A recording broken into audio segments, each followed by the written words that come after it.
messieurs les représentants de la presse, en ma qualité de représentant du collectif des avocats de M. Domingos Pereira, nous vous remercions très sincèrement de vous être déplacés aujourd'hui pour assister à cette conférence. La situation que nous souhaitons évoquer ici est d'une importance capitale pour la Guinée-Bissau, pour l'Afrique de l'Ouest et pour la démocratie sur notre continent, le continent africain.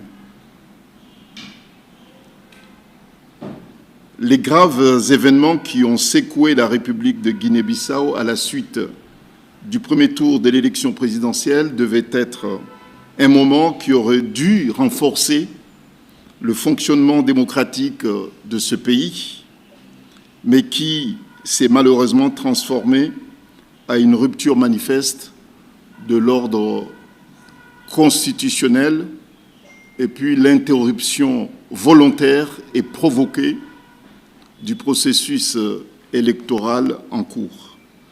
Depuis plusieurs jours, la Guinée-Bissau est plongée dans l'incertitude la plus totale en raison de l'absence de publication officielle des résultats du scrutin de l'élection présidentielle, de l'intervention des forces militaires en dehors de tout cadre légal, d'arrestation arbitraire des responsables politiques, de la suspension illégale du processus électoral et de la restriction des libertés essentielles, autant d'éléments qui démontrent une tentative évidente de confisquer la souveraineté du peuple souverain Bissau-guinéen. C'est précisément au regard de cette situation inquiétante que nous, les avocats de M. Domingos Pereira, que nous avons estimé nécessaire de nous exprimer en ce moment précis, exprimer notre profonde reconnaissance au Premier ministre de la République du Sénégal, M. Ousmane Sonko, pour la clarté, la responsabilité et la fermeté de sa position prononcée publiquement à l'Assemblée nationale du Sénégal ce jour, lors de questions d'actualité au gouvernement. Il a appelé solennellement et publiquement à la poursuite et à l'achèvement du processus électoral en Guinée-Bissau dans le strict respect de la volonté populaire et puis conformément à la constitution de la Guinée-Bissau et puis conformément aux engagements régionaux de ce pays et puis des engagements internationaux signés par Guinée-Bissau. Cette prise de position de Monsieur le Premier ministre du Sénégal, émanant d'un responsable politique africain engagé pour l'état de droit et la stabilité de la sous-région et pour la souveraineté africaine également, vient conforter notre analyse juridique, notre exigence démocratique et la légitimité de notre démarche pour le retour immédiat de l'ordre démocratique et la poursuite du processus électoral. Son intervention de ce jour revêt une signification d'autant plus forte que l'ancien président de Guinée-Bissau a quitté son pays dans des conditions pour le moins troublantes et se trouve actuellement au Sénégal, ce qui souligne l'ampleur de la crise et confirme la nécessité d'une action concertée dans la sous-région avec l'appui des forces vive africaine.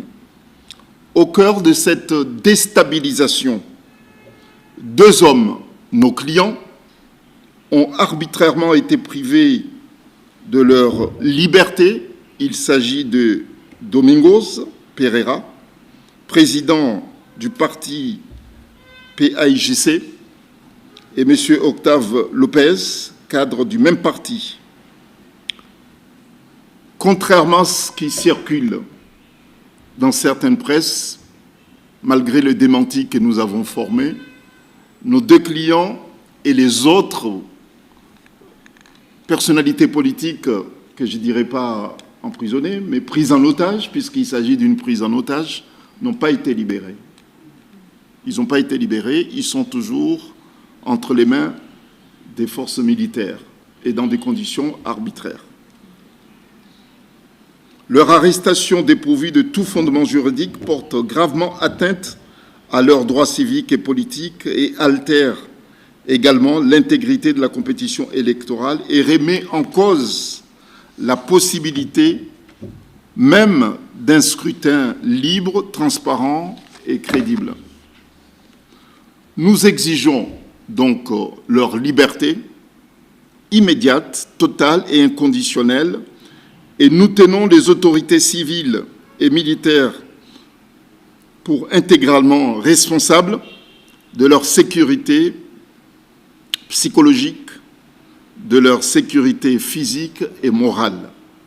Nous appelons avec gravité, mais aussi avec une grande détermination, l'ensemble de la communauté internationale, en particulier la CEDEAO, l'Union africaine, les Nations unies, à intervenir sans délai pour restaurer la légalité constitutionnelle, garantir la reprise du processus électoral en cours jusqu'à la proclamation officielle des résultats et protéger la volonté souveraine exprimée dans les urnes. Toute tentative visant à consolider un pouvoir issu d'un processus manipulé, instrumentalisé, interrompu ou vidé de sa substance démocratique doit être déclarée nulle et dépourvue d'effets juridiques. En notre qualité de conseil de M. Domingos Pereira et de M. Octave Lopez, nous réaffirmons notre engagement total à utiliser tous les voies de recours judiciaires nationaux et internationaux pour contester les actes arbitraires commis, faire constater les violations des règles électorales et constitutionnelles et défendre l'intégrité des droits politiques de nos clients. Notre action vise à contribuer au rétablissement de l'état de droit, de la transparence institutionnelle et de la vérité démocratique en Guinée-Bissau. La Guinée-Bissau se trouve aujourd'hui à un tournant décisif de son histoire. Les choix qui seront faits dans les jours à venir détermineront si la démocratie triomphera ou si la confiscation du pouvoir s'imposera durablement. Notre responsabilité en tant qu'avocat, mais aussi en tant que défenseur du droit, des droits de l'homme et de la souveraineté populaire est de nous tenir fermement du côté de la justice et du peuple bissau-guinéen. Nous tenons de ce fait à contester les autorités qui se sont octroyées un pouvoir par la force et qui ont dépouillé, ou bien qui tentent de dépouiller, le pouvoir qui revient au peuple souverain. Nous avons aujourd'hui envoyé des correspondances à l'Union africaine, à la CEDEAO également, et nous l'avons fait également aux Nations unies, pour demander une supervision et le contrôle du processus électoral en Guinée. Nous l'avons fait en qualité d'avocat de Domingos Pereira,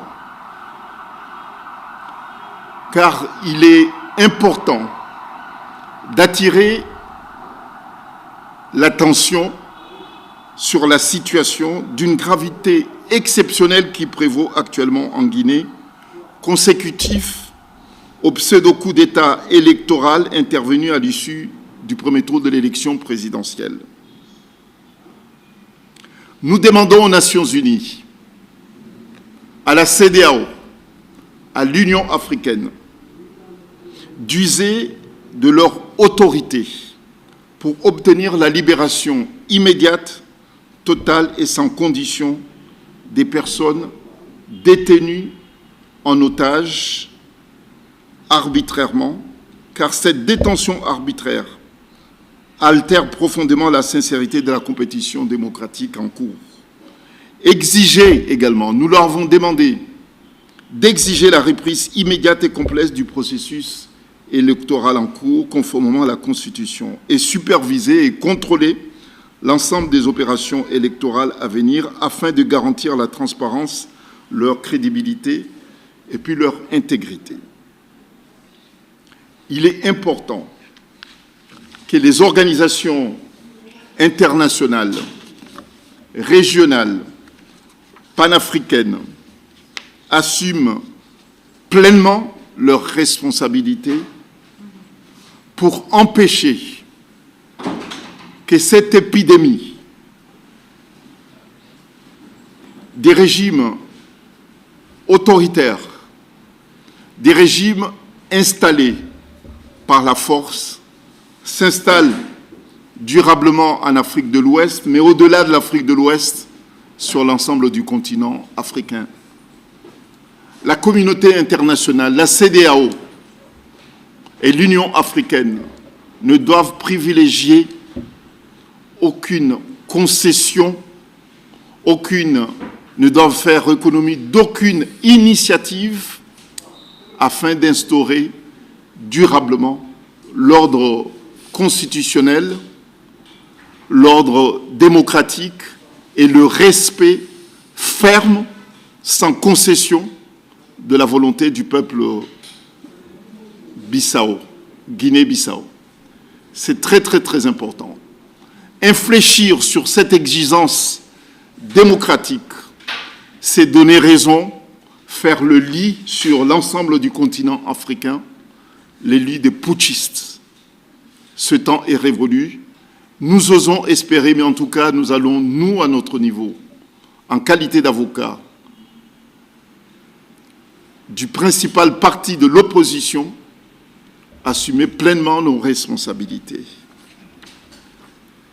Je vous remercie de votre attention et de votre engagement à relayer la vérité dans cette période très critique pour la Guinée, pour l'Afrique de l'Ouest, mais pour l'Afrique également, où le respect de la démocratie et du droit doit rester une priorité absolue. Je vous en remercie.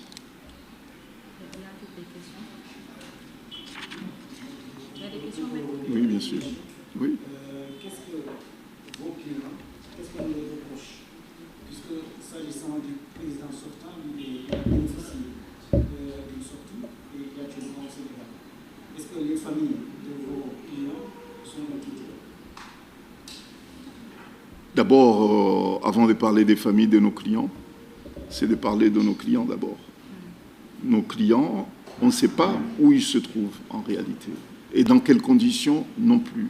Le peu d'éléments que nous disposons, c'est le fait que Domingos n'a pas pu, depuis qu'il est pris en otage, n'a pas pris ses médicaments. Ça, c'est un élément préoccupant pour nous. Il n'a pas eu la visite non plus de mes confrères qui sont sur place, qui n'ont pas été autorisés à lui rendre visite. Donc, en réalité, on ne sait pas où est-ce qu'il se trouve. Et c'est pour cette raison que nous demandons à ceux qui relaient cette information selon laquelle il serait libre de faire très, très, très attention. Bon, nous ne pouvons pas aussi, et ça c'est pour répondre à votre question, nous ne pourrons pas accepter ce 2 poids et 2 mesures. Le président déchu, enfin, pas déchu, puisque là, il s'agit d'un faux coup d'État, et nous le savons, disons le président battu aux dernières élections, ou bien pour être...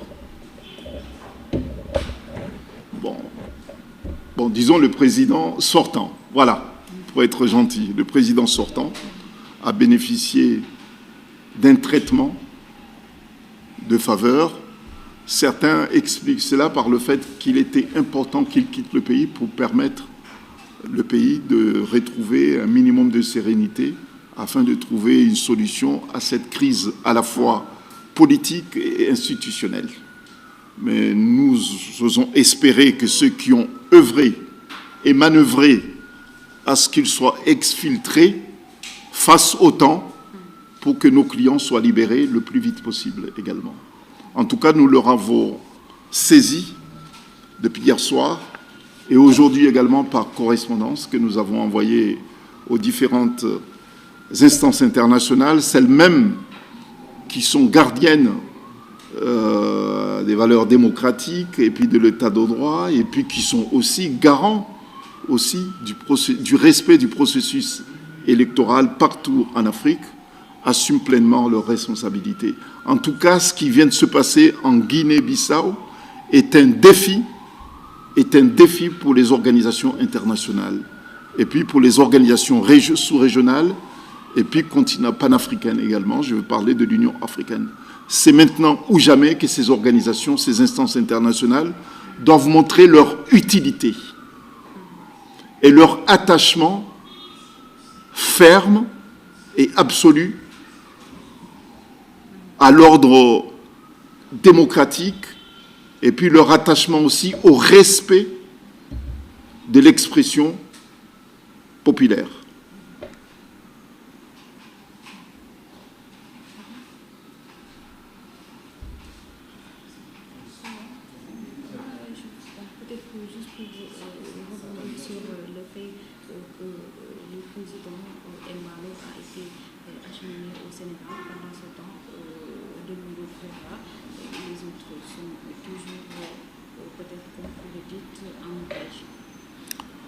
Oui, le président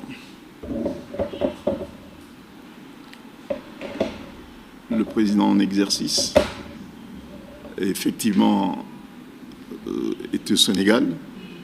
Bon, ça, c'est une décision souveraine de l'État du Sénégal. Donc, je ne peux pas le commenter puisqu'il s'agit d'une décision souveraine. Mais il n'en demeure pas moins que cette décision jette un peu de trouble.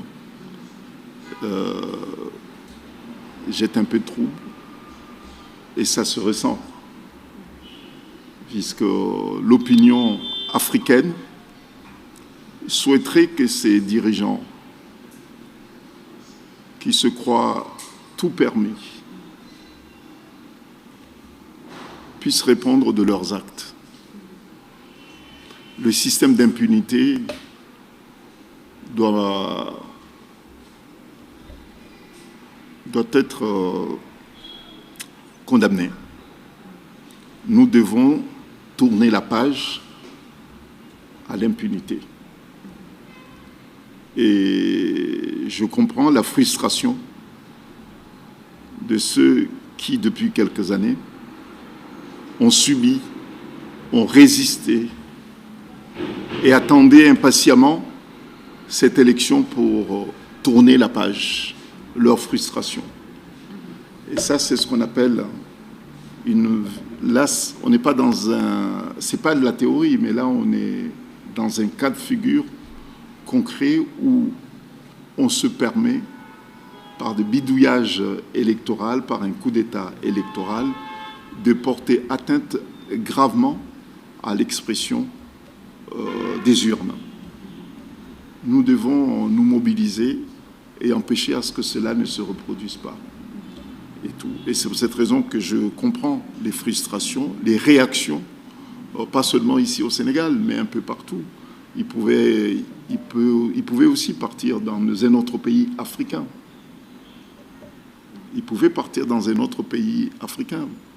Mais je pense que les forces vives africaines doivent faire en sorte à ce que ces présidents restent chez eux. Et s'ils sont passibles à des poursuites par rapport à des actes de gestion ou bien à des actes politiques posés chez eux, ils doivent être jugés chez eux.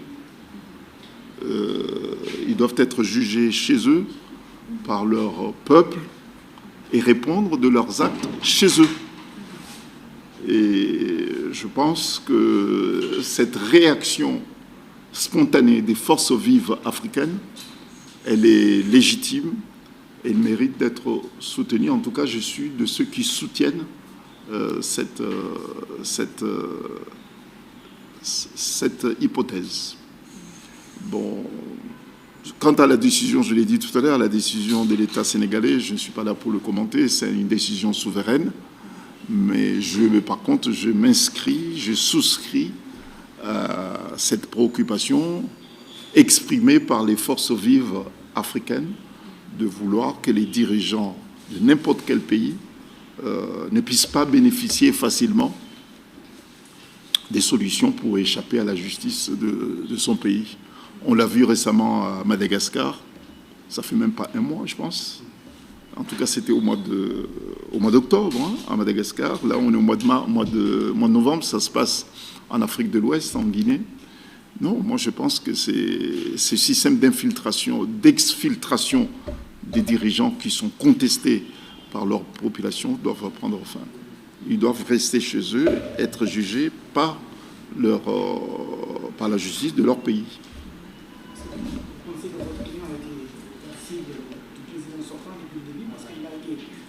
Non seulement empêcher une partie des élections sur dépôt, soi-disant qu'il n'a pas déposé le dossier à temps. Et concernant son parti, il a existé. Les gens savent que c'est le parti de la révolution. Et comment est-ce que votre client vous a expliqué par rapport à tous ces processus? Oui, notre client subit depuis des années, pas seulement au cours de ce processus électoral en cours, mais subit depuis de nombreuses années des persécutions, harcèlement administratif, harcèlement militaire perpétré par l'ancien régime, par le président sortant. Je vais vous donner un exemple qui illustre cette persécution politique, persécution judiciaire, persécution militaire. C'est qu'aux dernières élections législatives en Guinée-Bissau, c'est le parti de mon client qui l'avait emporté. La constitution de la Guinée instaure un système de régime présidentiel, avec possibilité, parlementaire plutôt, semi-parlementaire, avec possibilité de cohabitation. Donc notre client est devenu président de l'Assemblée nationale, et le chef de gouvernement a été choisi parmi les siens, puisque c'est le parti majoritaire. En violation de la constitution de ce pays, le président sortant a dissous l'Assemblée nationale contre la constitution de son pays et contre la volonté de la majorité des Guinéens. Et mon client et d'autres leaders politiques étaient obligés de se réfugier pour des raisons de sécurité. Bon, tout le monde le sait, qu'il devait être candidat à l'élection présidentielle, mais bon, ils ont trouvé une manigance et tout pour l'empêcher de ne pas être candidat. Mais vous savez, il y a une jurisprudence sénégalaise, c'est la jurisprudence Pastef-Sonko. Voilà. Bon, notre client savait que tout était possible, donc il avait son plan A, son plan B et son plan C. Voilà. Bon, donc il y a un accord politique qui a été signé à Paris entre notre client et d'autres leaders politiques des partis de l'opposition. Bon, c'est sur la base justement de cet accord qu'à la suite de l'invalidation de sa candidature, notre client a soutenu la candidature de M. Diaz. Voilà, tout le monde l'a vu, hein, ils étaient tous ensemble. Je pense que l'apport politique et moral apporté par M. Domingos Pereira a beaucoup pesé,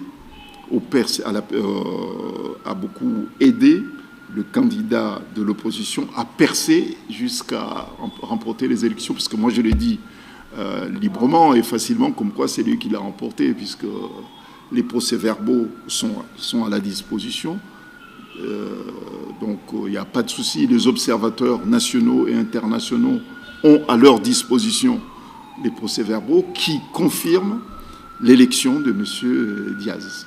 Donc là, il n'y a pas de souci, il n'y a pas d'inquiétude, il n'y a pas de contestation possible. Et ce coup d'État qualifié par certains amical, mais en tout cas, ce coup d'État qui est qualifié d'amical se produit la veille de la proclamation provisoire des résultats. Bon, donc, oui, notre client constitue pour le pouvoir sortant, et peut-être même par ceux qui ont pris le pouvoir, une menace. Pour eux, hein, non pas pour la Guinée, ni pour la sous-région. Il constitue une menace. Alors que notre client, lors de la dernière campagne d'élection présidentielle, il a mené une campagne républicaine, conformément aux règles en vigueur dans son pays. Il n'a pas eu de propos ni outrageants, ni des propos, ni des comportements incitatifs à la violence, ni à la haine. Il s'est montré un homme digne, un homme d'État. Bon, donc, pour éviter à ce que le pouvoir qui est dévolu, la victoire qui est dévolue à l'opposition revienne à celle-ci, il y a toute une série de manigances qui a été mise en place pour empêcher, non pas à l'opposition de l'emporter, mais au peuple de confirmer son choix. Donc, au fait, c'est le peuple de la Guinée-Bissau qui a été agressé, qui a été humilié au-delà des candidats, mais c'est le peuple qui a fait le choix qui est humilié. Donc, voilà où est-ce que nous en sommes. Je l'avais dit tout à l'heure, que nous avons à notre disposition des instruments juridiques nationaux, régionaux et internationaux. Nous n'allons pas baisser le bras. Nous allons les mettre à la disposition de notre client pour faire respecter le choix du peuple guinéen. Et puis, nous irons très loin, et ça, c'est l'urgence absolue. C'est l'urgence absolue, immédiate, c'est sa libération immédiate, sans condition. Notre client demande justice pour que ça continue. On a vu aussi qu'il y a eu des mouvements au niveau du Sénégal. Aujourd'hui, c'est vendredi ici, au niveau de l'ambassade de la Guinée-Bissau, il y a eu des ressortissants de la République qui ont manifesté. Et malheureusement, on a interpellé certaines personnes. Est-ce que vous pensez que ça va continuer si jamais la sécurité? Oui, bon, en tout cas, nous, on va soutenir. On est avocat, donc notre travail est limité. Il est bien cadré. Nous allons, dans le cadre de la mission qui nous a été assignée, apporter au peuple guinéen tous les instruments juridiques, voire même diplomatiques, qui sont à leur disposition et à notre disposition pour que leur choix soit respecté. Ça aussi, c'est ce qu'on appelle le droit de l'homme. Faire respecter le choix du peuple souverain. Ce n'est pas possible. Et ce peuple a fait preuve de patience, malgré les humiliations. Et aujourd'hui, on leur a donné la possibilité de s'exprimer. La campagne s'est passée dans des très, très, très bonnes conditions. Nous ne comprenons pas que des militaires sortent de leur caserne, et puis s'autoproclament autorité de transition. Mais où est la transition? Il n'y a pas de problème. Les observateurs ont clairement dit que les élections se sont déroulées dans le calme, la paix et la sérénité. et que les procès-verbaux de tous les bureaux de vote sont déjà disponibles, nous on les a. Bon, on peut même avancer, bon, avec des marges d'erreur. On va jusqu'à nous parler de 53%. Bon, donc nous demandons, et ça c'est l'une des missions qui nous a été assignée, nous demandons à ce que les instances habilitées se prononcent. Et si ces instances sont défaillantes, nous demandons à ce que la CEDEAO et l'Union africaine et les Nations unies, qui sont garantes du processus électoral, du respect du processus électoral, assument leurs responsabilités. Si les instances habilitées pour se prononcer sont défaillantes, ben, il faut que les organisations régionales, panafricaines, et puis des Nations unies assument leurs responsabilités et déclarent les résultats issus des urnes et tout, et que les militaires regagnent les casernes. Donc, qu'est-ce qui sera le sort de Marocain et les possibles présidents au Sénégal? Ça, on ne sait pas. On ne sait pas quel est son sort. Nous, ça, c'est les autorités de la sous-région et puis les autorités légitimes issues des urnes qui décideront. Je ne peux pas à ce stade me prononcer. Je n'ai pas mandat à me prononcer sur le statut d'un président déchu qui a lui-même déclaré comme quoi il y a un coup d'État en téléchargement qui le concerne. Voilà. Peut-être revenir pour des consultations par rapport aux rumeurs, soi-disant que les gens de l'opposition ont été libérés. Non, ils n'ont pas été... Oh, voilà. Effectivement, notre client n'a pas été libéré. Il est toujours pris en otage. On ne peut pas parler d'emprisonnement puisqu'il n'y a pas de motif pour son arrestation. Il s'agit d'une prise d'otage, quoi. Voilà. Donc, nous exigeons leur libération immédiate. Voilà. Et puis, nous avons dit, puisque vous venez d'arriver, comme quoi on a saisi l'Union africaine, la CEDEAO et les Nations unies d'une requête pour demander à ce qu'ils interviennent le plus vite possible pour exiger, demander leur libération, obtenir leur libération, mais aussi pour demander la supervision et le contrôle du processus électoral en cours. Et nous ferons, puisqu'il ne faut quand même pas sous-estimer aussi cela, c'est prévu par le texte, nous saisirons également, et ça sera un signalement que nous ferons à la Cour pénale internationale, puisque dans la mesure où il y a une rupture du processus démocratique, il s'agit d'une violation également de droits de l'homme qui sont prévus et punis par le statut qui régisse la Cour pénale internationale. Bon, s'agissant de la mobilisation de Guinée-Bissau ici, au Sénégal, il y a aussi d'autres manifestations partout. Moi, je sais qu'en Europe, il y a des manifestations, peut-être même aujourd'hui. Je ne sais pas si en Guinée aussi il y aura une manifestation, mais ces manifestations, si elles s'expriment dans le cadre de la loi en cours, elles méritent d'être soutenues. Elles méritent d'être soutenues puisque c'est des manifestations qui demandent le respect du libre choix d'un peuple souverain.